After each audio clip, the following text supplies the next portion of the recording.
Friends, welcome back to my channel. ఇది నా new year రోజు వ్లాగ్ అనమాట. ఆల్రెడీ పార్ట్ 1 అనేది అప్లోడ్ చేసా, ఇది పార్ట్ 2.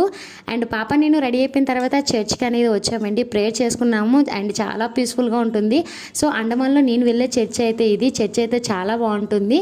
సో ఖాళీగా ఉంది కదా అని చెప్పి జస్ట్ వీడియో అనేది షూట్ చేశాను, మీతో షేర్ చేసుకుందామని. యాక్చువల్లీ ఫస్ట్ అయితే ఏం ప్రేయర్స్ ఏం జరగవండి. 31st నైట్ అయితే మాత్రం ఫుల్గా జరుగుతాయి అనమాట. 1 గంట వరకు ప్రేయర్స్ అనేవి అవుతాయి. సో నేనైతే 31st నైట్ వెళ్ళలేదు, ఫస్ట్ మార్నింగే వెళ్ళాను. అండ్ ఖాళీగా ఉంది, కాసేపు కూర్చొని ప్రేయర్ చేసుకొని అండ్ అలా మీకోసం చిన్న వీడియో క్లిప్ అనేది షూట్ చేశాను. తర్వాత పాప నేను కొద్దిసేపు బయట టైం స్పెండ్ చేసి కొన్ని ఫొటోస్ అనేవి తీసుకున్నాం అనమాట. సో మేమైతే 31st నైట్ అయితే బాగా ఎంజాయ్ చేసాం. అండ్ ఫస్ట్ అయితే ఈ విధంగా నార్మల్గా సింపుల్గా గుడికి వెళ్ళి వచ్చేసి ఇంకా తినేసి పడుకున్నాం. ఇదే నా న్యూ ఇయర్ సెలబ్రేషన్ వ్లాగ్ అనమాట. సో ఇంతకుమించి మేమైతే ఏం చేయలేదు. అండ్ డైలీ షార్ట్ వీడియోస్ అనేవి అప్లోడ్ చేస్తా. ఎవరికైనా ఇంట్రెస్ట్ ఉంటే నా ఛానల్ని సబ్స్క్రైబ్ చేసుకోండి. ఈ వీడియో నచ్చినట్లయితే నా వీడియోని లైక్ చేయండి.